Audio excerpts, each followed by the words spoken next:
My ex said, "Let us be friends," then called me at 2 a.m. begging for rescue. So I told her I was coming and went back to sleep when my ex-girlfriend dumped me 3 weeks ago. Her final words were, "But we can still be good friends, right? I don't want to lose you completely." So when she called me sobbing at 2 a.m. stranded on a highway, I told her I am on my way and then turned off my phone and went back to sleep. I am Mason, 28. Been working as an electrician for the past 6 years.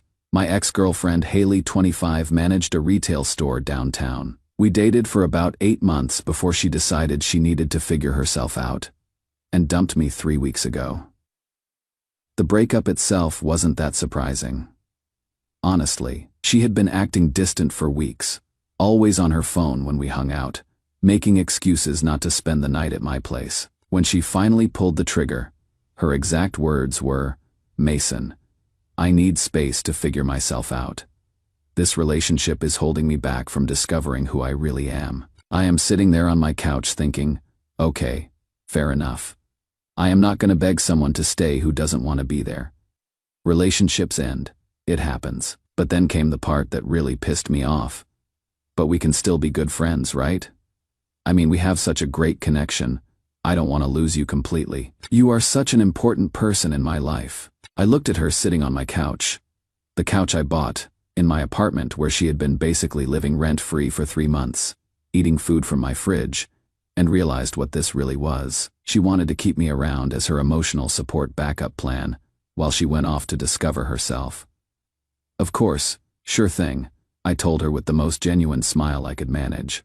What I was thinking was, are you kidding me? You just told me I am holding you back from being your true self. But now you want me as your free therapist and emergency contact. Yeah. We will see how that friendship works out. Since the breakup, I have been treating her exactly like what she asked for. A distant friend when she texts asking, "How was your day?" I respond with good or fine. She has been getting increasingly frustrated that I am not being her emotional dumping ground anymore. "You are being so cold to me," she texted me last week. "I thought we were going to be friends." "We are friends," I replied. This is how I talk to my friends. Which was true.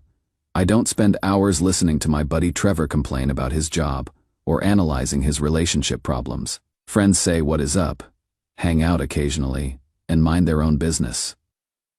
Last Tuesday night around 2:17 a.m., my phone started ringing. I was dead asleep after pulling a 12-hour shift running new electrical in an office building across town. The caller ID showed Haley's name. I almost didn't answer. Nothing good happens at 2 a.m. "Mason, oh my God, I am so sorry to wake you up, but I really need your help."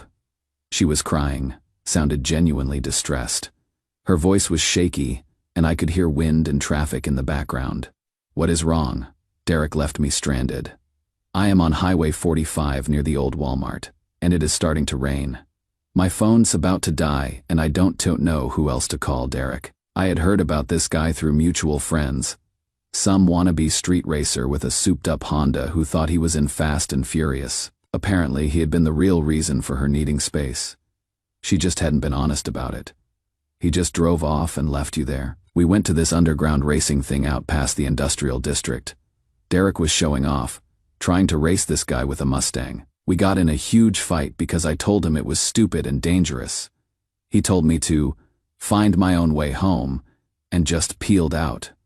"Mason, it is about to storm really bad. Can you please come pick me up? You are the only person I trust." I could see lightning flashing outside my bedroom window, and thunder was getting louder. Part of me actually felt bad for her. Nobody deserves to be abandoned on a highway at 2 a.m., especially with a storm coming. But then I remembered her sitting on my couch 3 weeks ago. This relationship is holding me back. Let's just be friends. All those times she had blown me off to hang out with Derek and his crew while still expecting me to be her emotional support system. Oh wow, that really sucks, Haley. Yeah. I will be right there. Just hang tight. Really? Oh, thank God. Thank you so much. I knew I could count on you. You are such a good friend. No problem at all. I am getting dressed right now. Should be there in like 30 minutes tops. Just stay safe and watch for my truck. Thank you, thank you. I will keep an eye out for your headlights. Drive carefully. Drive carefully up.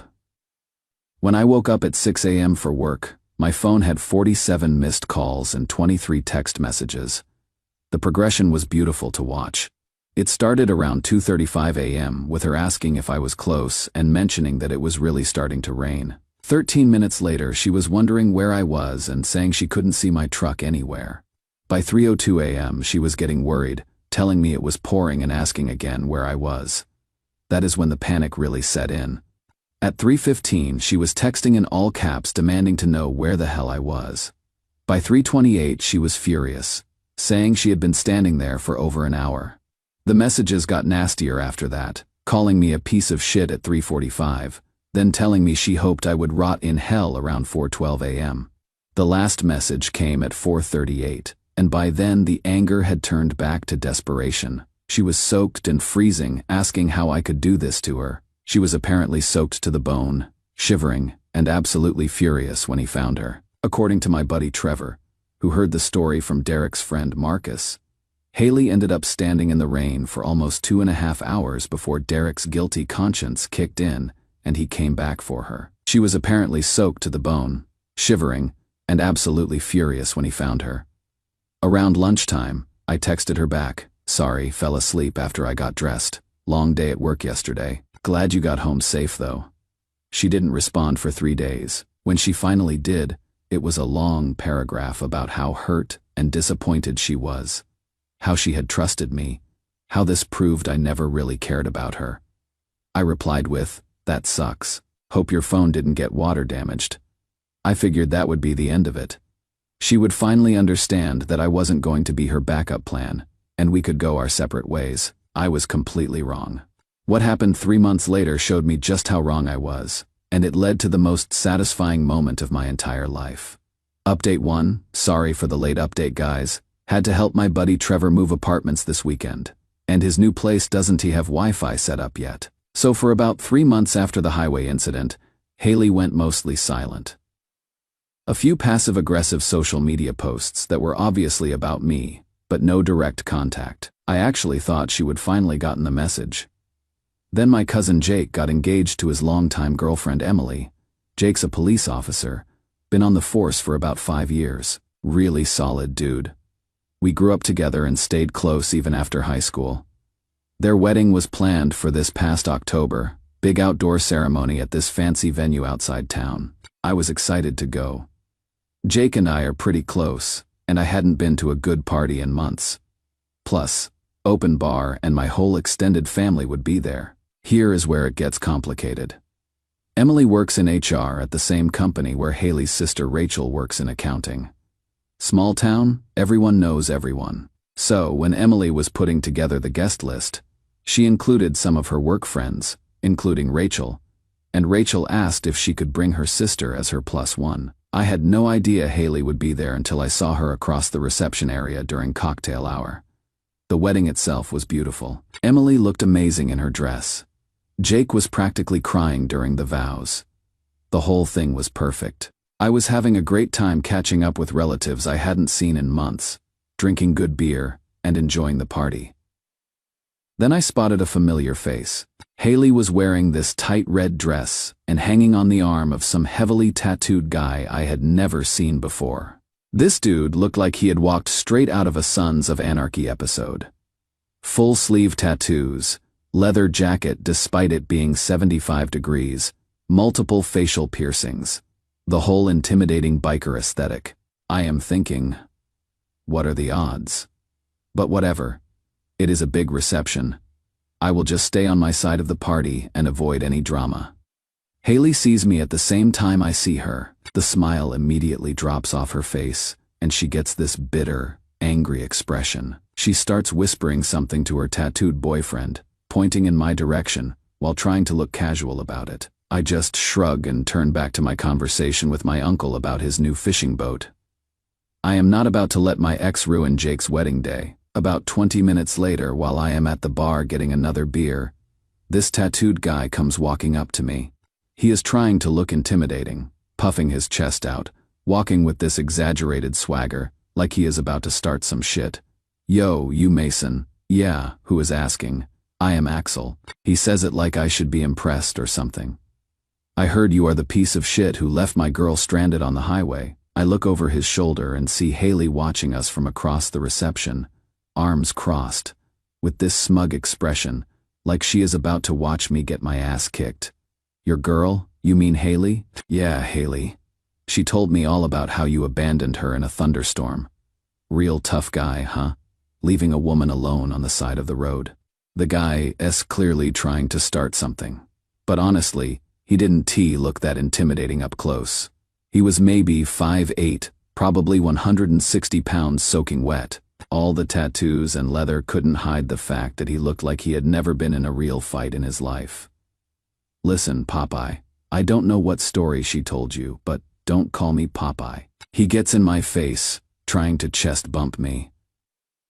I see Haley walking over with this satisfied grin, like she is enjoying the show. Mason, if you apologize to me right now and mean it, she says loud enough for people around us to hear, I might tell Axel to back off, but you better make it sincere. I just started laughing. I couldn't help it. The whole situation was so ridiculous. Are you delusional? You think I am scared of this wannabe, tough guy? Axel's face turns red. Wannabe? Wannabe? Call whoever you want. Tough guy. I will fight you and all your friends. You sure about that? Yeah, I am sure. Bring him on. I don't give a shit how many people you call. I grin at him. All right, bet. I turn around and yell across the reception. Jake, come here for a second. Need to introduce you to someone. Haley's face goes white. I guess she suddenly remembered whose wedding we were at and who my cousin is. Jake walks over in his full dress uniform, looking every inch the cop he is. I don't understand why he suddenly changed into a military uniform, but whatever. It doesn't matter. He is about 6'2", built like a brick shithouse from years of CrossFit, and has this natural authority that makes people want to behave themselves. Even at his own wedding, he carries himself like a police officer. What is up, cuz? Everything okay over here? I gesture to Axel, who suddenly doesn't look quite as confident. This gentleman here was just telling me how he wants to fight me and all my friends. Thought you might want to hear about his plans. Jake looks at Axel with that cop stare. You know the one, where they are sizing you up and deciding whether you are worth their time. That right? You threatening my cousin at my wedding reception? Axel tries to backpedal, but his voice cracks a little. Nah, man, it is not like that. This dude disrespected my girl. So you are causing a disturbance at my wedding reception? By now, other guests are starting to gather around us. Some of Jake's cop buddies, my uncles, Emily's family. Everyone's watching this unfold. Sir, I am going to need you to calm down, Jake says in his official police voice. This is a private event, and you are making threats toward other guests. I wasn't threatening nobody. I was just talking. But 3 other wedding guests had heard the whole thing, including my uncle Mike, who is a union foreman and doesn't miss anything. And they were happy to tell Jake exactly what Axel had said about fighting me and all my friends. Madam. Jake turns to Haley. Is this your guest? He is my boyfriend, she says. But you can tell she is starting to realize this isn't going how she planned. Well, your boyfriend just made threats of violence at my wedding. That is a problem. Long story short, both Axel and Haley got escorted off the property. Jake didn't arrest them himself. That would have been a conflict of interest. But he called in 2 of his colleagues who were working security for the venue. As they are walking Axel toward the police car in handcuffs, I couldn't resist. Damn, your mouth really is bigger than your balls, huh? The wedding guests actually started applauding as they drove away. My Aunt Susan came up to me afterwards, laughing. Mason, only you could get someone arrested at a wedding just by introducing them to the groom. But that wasn't the end of it, not even close. What Haley did after getting arrested at my cousin's wedding made me realize I had been dealing with someone who was genuinely unhinged all along. Update 2: been pulling 14-hour days this week installing electrical for a new apartment complex. Finally got time to update you guys. The responses to my last post have been insane. So after the wedding arrest, I figured Haley would finally leave me alone. Getting arrested at a fancy wedding reception is pretty humiliating, especially when it is because your boyfriend tried to start a fight and got shut down immediately. I was completely wrong about that. 2 weeks after the wedding, weird stuff started happening. My Instagram and Facebook were getting strange comments from accounts with generic names and no profile pictures. Nothing directly threatening, just weird shit. Like what goes around comes around, and karma doesn't forget. I blocked them and didn't think much of it. Then I started noticing the same white Honda Civic driving past my job sites. I work construction, electrical.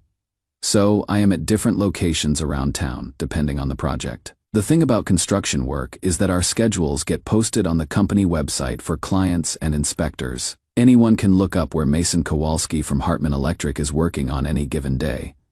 At first, I thought it was coincidence.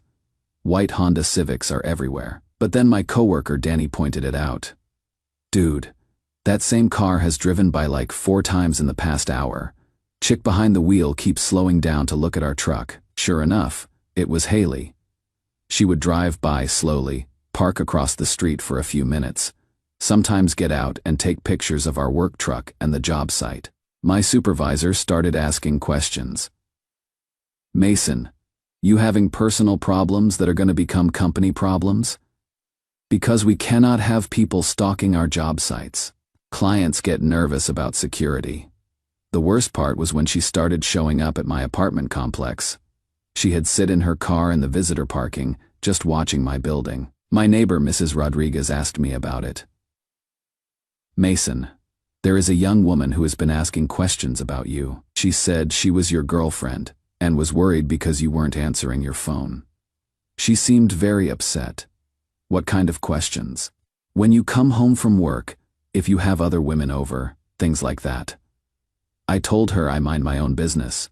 Then she started calling my mom. My mom calls me up, confused as hell. Mason, this girl Haley called me crying. She said you two broke up, but now she is scared of you. She asked me if you have ever been violent. What is she talking about, Mom? She is my ex-girlfriend, and she has been stalking me since we broke up. She is lying. She sounded very upset. She said something happened at a wedding where you threatened her. My mom knows me well enough to realize Haley was lying, but it still pissed me off that she was dragging my family into her breakdown. The final straw came 6 weeks after the wedding. I am at home Saturday morning drinking coffee when 2 police officers knock on my door asking about an incident with Haley Morrison. She filed a report claiming you assaulted her at a wedding last month. One of them says, my stomach drops, but I let them in and tell them the truth. Her boyfriend tried to start a fight with me. My cousin Jake had them both removed, and I haven't spoken to her since. Any witnesses? About 50. It was my cousin's wedding. I give them Jake's contact info along with my uncle Mike and 3 other people who saw everything. They take notes and say they will be in touch. One of the officers takes notes while the other one looks around my apartment, like he is expecting to find evidence of something. Mr. Kowalski, Ms. Morrison claims you cornered her by the bar and grabbed her arm aggressively. She says you threatened to make her pay for bringing her boyfriend to the wedding. That is completely false. I was getting a beer when her boyfriend approached me. She came over to join the conversation. I never touched her, never threatened her. My cousin has the whole thing on video if you want to see it. Video. The venue has security cameras everywhere. Jake, Officer Kowalski, had them save the footage in case there were any issues with the arrest. The officers exchange a look. We will need to see that footage. 2 days later, Jake calls me up. Mason, you are not going to believe this shit. I just spent 3 hours going through security footage with those detectives who came to see you. What did they find?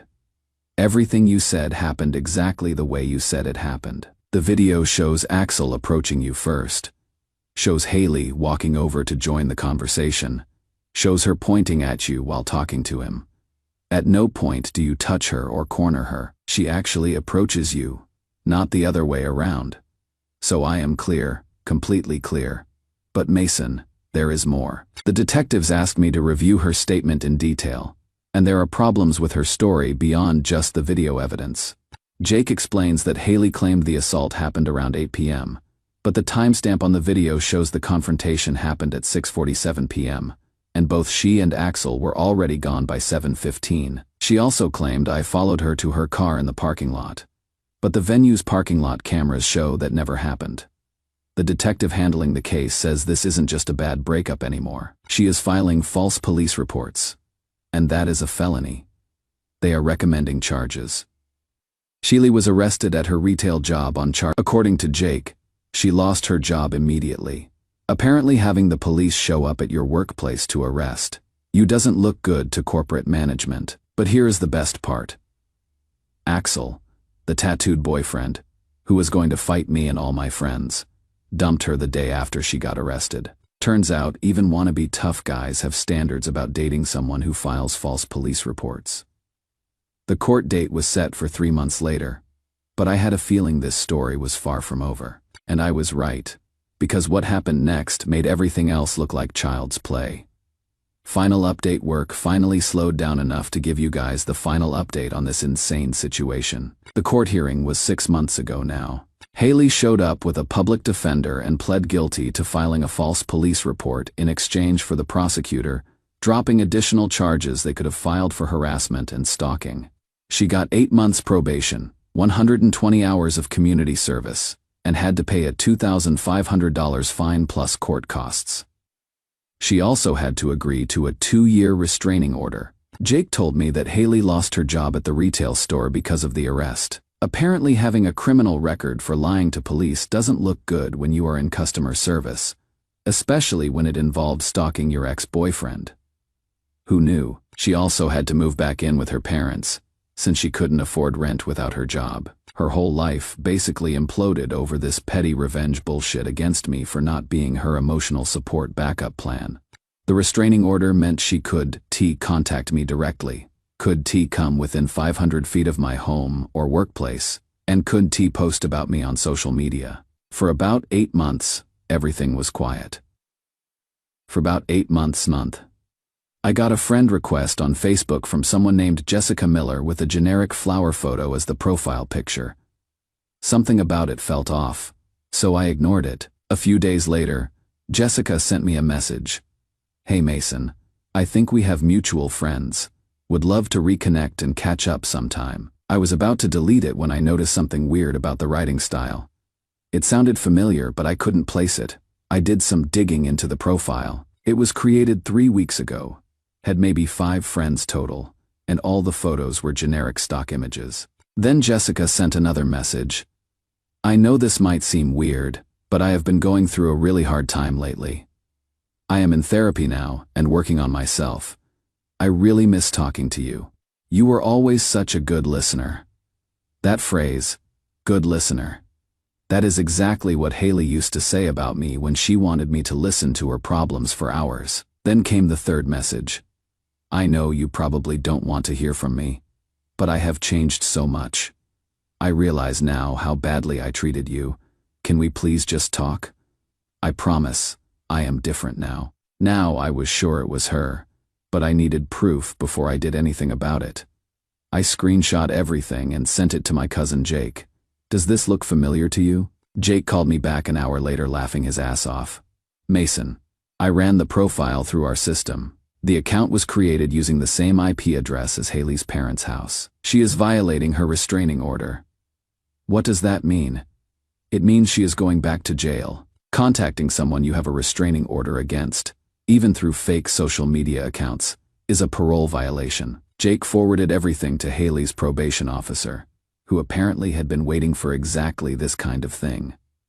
They arrested her the next day. When they searched her room at her parents' house for evidence, they found printed screenshots of all my social media posts for the past 1.5 years. Photos from my work sites, pictures I had posted of hanging out with friends, everything. She had been obsessively following my life, even while supposedly moving on and getting therapy. They also found a notebook where she had been tracking my work schedule by checking the company website daily. She had notes about what time I arrived at job sites, what days I worked late, which locations I had been at. It was like something out of a stalker movie. Showed me photos of what they had found. Mason, This woman has been planning something. This isn't just missing you or whatever. This is obsessive behavior. She got sentenced to 45 days in county jail for violating her probation, plus another year added to her probation period, and mandatory psychological evaluation. It has been 2 months since she got out of jail. Haven't heard a peep from her or any mysterious new social media accounts. Maybe 45 days behind bars and court-ordered therapy finally convinced her to leave me alone. The whole situation taught me something important. When someone shows you who they really are, believe them the first time. Haley showed me she was selfish and manipulative during the breakup when she wanted to keep me around as her emotional support system while she went off with another guy. I should have cut contact completely, instead of playing along with her friend's bullshit. She wanted to use me as her emergency backup plan while she was out having fun with Derek. And I gave her exactly what she deserved. A long, cold wait in the rain with nobody coming to save her. The rest was just karma working itself out. My cousin Jake still brings up the wedding incident whenever we are at family gatherings. Remember when Mason got that crazy chick arrested at my wedding just by introducing her boyfriend to me? It has become legendary family lore. Sometimes people ask me if I feel bad about what happened to her. Losing her job, getting arrested, having to move back in with her parents. But she made every single choice that led to those consequences. I didn't make her file false police reports. I didn't make her violate a restraining order. I didn't make her stalk my job sites and harass my family. All I did was treat her exactly like the friend she said she wanted to be.